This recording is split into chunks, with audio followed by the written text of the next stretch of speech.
Hello, this is Michael Moss. Heather Cox Richardson is unable to read the letter today, so I will be reading it in her place. February 9th, 2026. Last night's 13-minute Super Bowl halftime show featuring Bad Bunny had more watchers than any other halftime show in history. An estimated 135 million watched live, while millions more have streamed it since. Rapper, singer, and record producer Bad Bunny, whose given name is Benito Antonio Martinez Ocasio, is from Puerto Rico and rocketed to prominence with the release of his first hit single on January 25, 2016. On February 1st, 2026, just a week before the halftime show, Bad Bunny made history by being the first artist to win Album of the Year at the Grammys for an album recorded in Spanish. Right-wing critics complained about the NFL's invitation for Bad Bunny to do the halftime show, saying he was not an American artist. In fact, people born in Puerto Rico are American citizens. But Puerto Rico has an odd relationship with the United States government, a relationship born of the combination of late 19th century economics and U.S. racism. In the 1880s, large companies in various industries gobbled up their competitors to create giant trusts that monopolized their sector of the economy. The most powerful trust in the United States was the Sugar Trust, officially known as the American Sugar Refining Company, which by 1895 controlled about 95% of the U.S. sugar market. Thanks to pressure from the Sugar Trust, in 1890, Congress passed the McKinley Tariff, which ended sugar tariffs and tried to increase domestic production by offering a bounty on domestic sugar. This privileged domestic producers, and in 1893, sugar growers in Hawaii staged a coup to overthrow the Hawaiian Queen and asked Congress to admit the islands as an American state. President Benjamin Harrison, a friend and confidant of tariff namesake William McKinley, cheerfully backed annexation. But before the treaty could be approved, an 1894 law reinstated the duties on sugar and ended the bounties. Voters elected President Grover Cleveland later that year, and with Hawaiians furiously protesting against the machinations of an American business ring, Cleveland insisted on an investigation, and Hawaiian statehood stalled. When the Spanish-American War broke out in 1898, the Senate still did not have enough votes to admit Hawaii, so Congress annexed it by a joint resolution, and McKinley, now president, signed the measure. As the popular magazine Harper's Weekly put it in a cartoon with a little boy dressed in the symbols of the American flag eating candy, America was swallowing sugar plums. The acquisition of the territory of Hawaii had begun the question of annexing islands. Then the 1899 Treaty of Paris that ended the war transferred from the control of Spain to the control of the United States the islands of Cuba, the Philippines, and Puerto Rico, as well as a number of smaller islands including Guam, all of which either were sugar producers or had the potential to become sugar producers.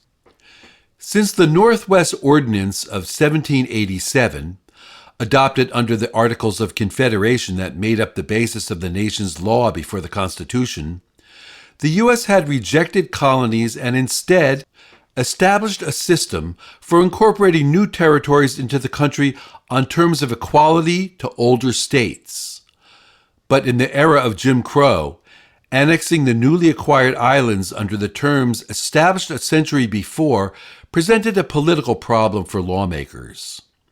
Although sugar growers wanted the islands to be domestic land for purposes of tariffs, most Americans did not want to include the black and brown inhabitants of those lands in the United States on terms of equality to white people.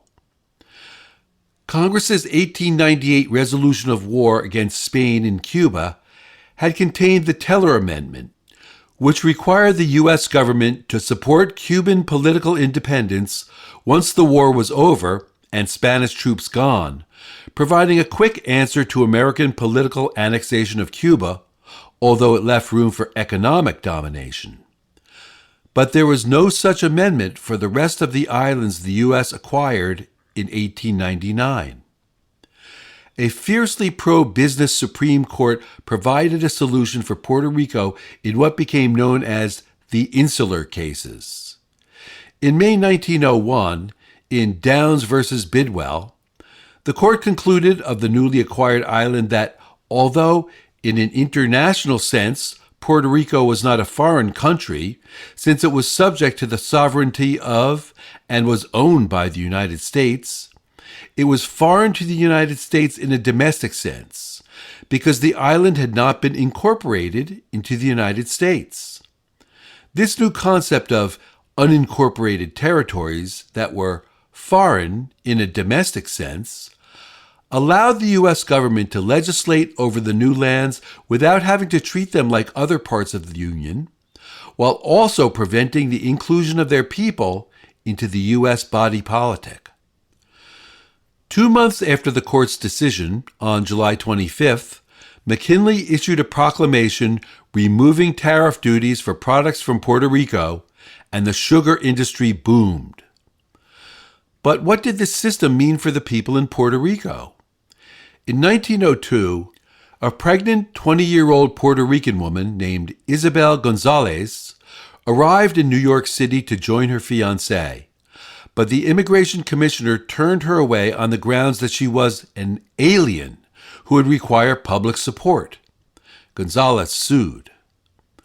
When her case reached the Supreme Court, it concluded in the 1904 Gonzalez v. Williams case that Gonzalez was not an alien, and indeed that she should not have been denied entry to the United States. The justices went on to create a new category of personhood for the island's inhabitants. They were not aliens, but they were not citizens either. Instead, they were non-citizen nationals. As such, they had some constitutional protections, but not all. They could travel to the American mainland without being considered immigrants, but they had no voting rights in the U.S. U.S. citizenship for Puerto Ricans was established in the 1917 Puerto Rico Federal Relations Act, also known as the Jones-Shafroth Act. Today, Puerto Rico is a self-governing commonwealth of about 3.2 million people. Puerto Ricans do not pay federal taxes or vote in presidential elections, although a resident commissioner serves in Congress and can sit on committees and debate, but not vote on legislation.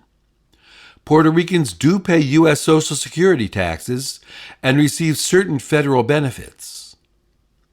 Last night, Bad Bunny highlighted Puerto Rican history, beginning with the workers at the heart of colonial sugar production and moving through to those same cane workers hanging from electric poles in an evocation of the recent blackouts in the country's inadequate electric grid, poorly addressed by the U.S. government after Hurricane Maria wiped out the system in 2017.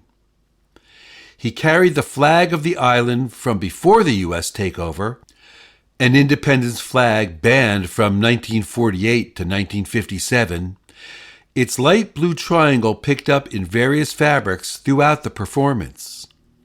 He ended up by shouting, "God bless America," in English, echoing the United States mantra in an answer to right-wing critics.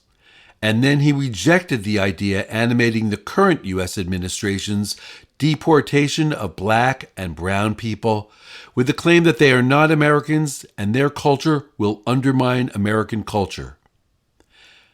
After saying "God bless America," Bad Bunny listed in Spanish Chile, Argentina, Uruguay, Paraguay, Bolivia, Peru, Ecuador, Brazil, Colombia, Venezuela, Guyana, Panama, Costa Rica, Nicaragua, Honduras, El Salvador, Guatemala, Mexico, Cuba, Dominican Republic, Jamaica, Haiti, Antilles, United States, not Estados Unidos, Canada, and Puerto Rico.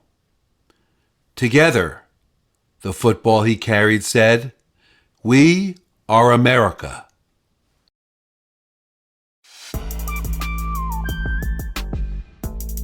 Letters from an American was written by Heather Cox Richardson. It was produced at Soundscape Productions, Dedham, Massachusetts. Recorded with music composed by Michael Moss.